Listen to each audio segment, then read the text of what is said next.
News at noon. I think people are tired of hearing it, but hand washing is so important, particularly with RSV, which we know is transmitted really easily through touch. RSV, colds, flu. I guess you could call it a viral trifecta that is straining the hospital system right now. Thank you for joining us. I'm Brenda Braxton. So we checked in with Legacy's Randall Children's Hospital. It is 100% full and nurses are working extra shifts. The surge in patients coincides with a staffing shortage. Healthcare providers ask parents not to bring in their kids unless it is truly necessary. The director of Randall's pediatric ICU says fever alone isn't cause for concern. But if your child is dehydrated, sleeps more than usual, or has trouble breathing, they should be seen. There's a lot of panic out there in the community. People are really, really worried about their babies getting RSV and what happens if my baby has RSV. And I think it's important for parents to know that the vast majority of children who get RSV do just fine. And even those who get hospitalized and need, and require oxygen or even a ventilator do very, very, very well. Okay, that's reassuring, right? Dr. Wendy Hassan said with people traveling for the holidays, this surge will probably get worse before it gets better. And she has one more piece of advice for parents. If you do have a newborn or a child who's less than a year old, do not be afraid to say no to visitors. Nike's very first factory store quietly closed in Northeast Portland. It really has been a staple on MLK Boulevard since 1984, and customers are kind of left in a lurch. They're wondering what the heck happened. KGW investigative reporter Kyla Boshi is here with the answer. On its website, Nike said the community store will be closed for the next 7 days. It's a message that's been repeated for weeks. Nike corporate did not respond to 3 different emails asking when or if the store will reopen. Several people associated with the Nike community store said theft has always been an issue at the Martin Luther King Jr. Boulevard location, although recently shoplifting has risen to new levels. Criminals have become more brazen, stealing armloads of Nike merchandise and walking out the front door with no fear of being arrested. Shoplifting or organized retail crime is a citywide epidemic largely fueled by drug addiction. Over the past 4 months, several businesses have closed their doors because of security concerns, including a Cracker Barrel, Stanford's, and a couple Starbucks locations. The Nike store is especially noteworthy because of its history. Ron Herndon, along with the Black United Front, approached Nike 38 years ago and urged the company to build its first ever factory store on Martin Luther King Jr. Boulevard, then called Union Avenue. When the Nike Portland factory store opened in 1984, it pledged to donate a portion of the store's profits to community-based nonprofits. Well, since then, the Nike store has donated more than $1 million to the surrounding community. But the ongoing issues with theft has raised concerns about the store's future. What's occurring with Nike is very symptomatic of what's happening with people and organizations and businesses all over Portland. You can check out our full investigation on KGW.com or the KGW YouTube channel. Kyla Boshi, KGW News. A family business in Portland's Old Town is counting its losses after thieves stole $25,000 in merchandise. This happened early yesterday morning. Security cameras at Aurochs Leather Company on Northwest Cooch recorded the entire thing.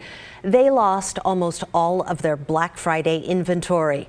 Martin Martinez is the owner. He says crime in this neighborhood is frustrating. Small businesses struggle in a post-pandemic world, and despite things getting better, we need people to show up, in our neighborhoods and support small family businesses like ours. Besides this break-in, Martinez says his downtown location was also burglarized twice in the last 2 years. If you know anything about these crimes, you're asked to call Portland Police.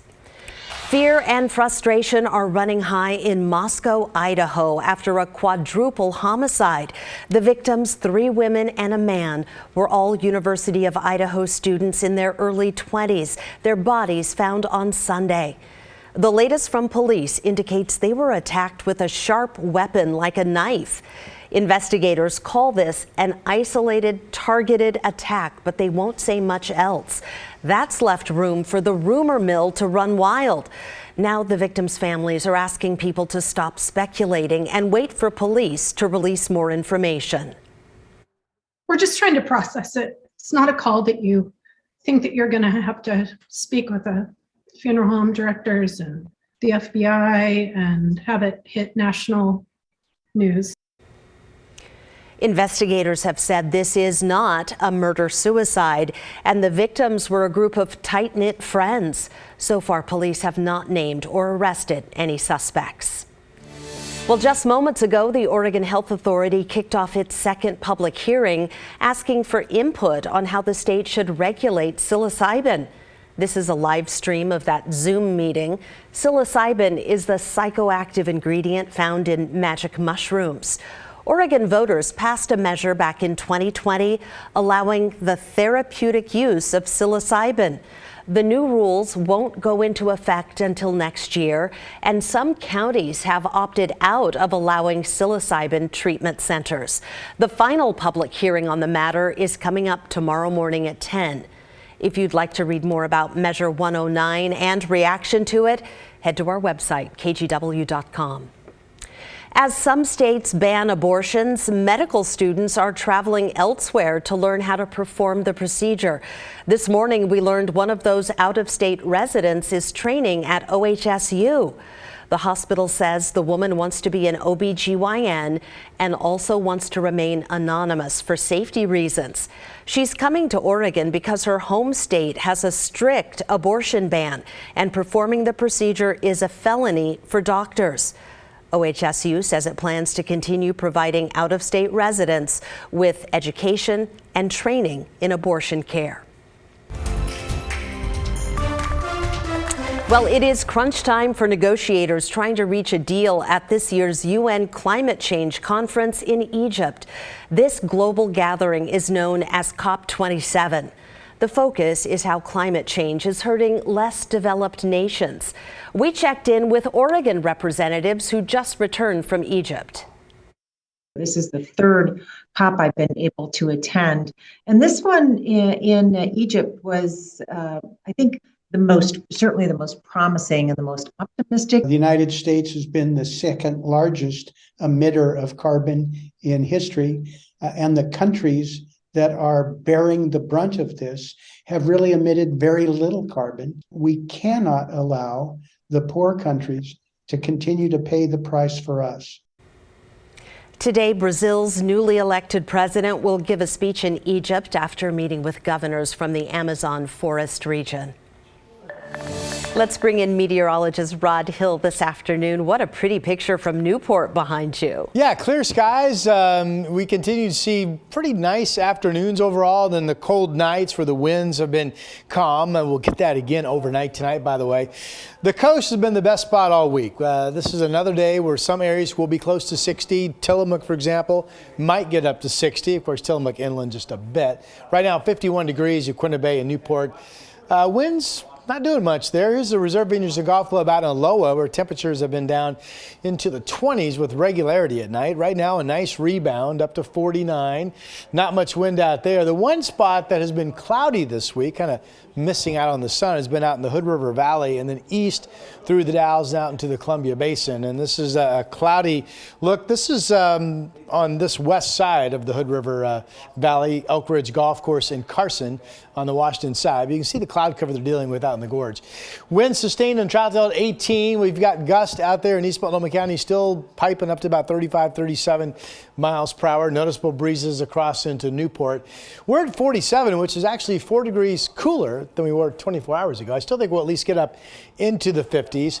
Overnight tonight, temperatures dive again, and we actually have a colder batch of air that will hold daytime highs down starting tomorrow. That's in my 7-day forecast. Got goosebumps just thinking about that. Rod, thank you. Well, a piece of movie history is up for sale in Astoria. The house featured in the 1985 hit The Goonies is on the market for $1.6 million. This 3-bedroom, 2-bath home sits on a hill overlooking the Pacific Ocean. The owner isn't looking for just any buyer. They say they want someone who appreciates the movie and its connection to Astoria.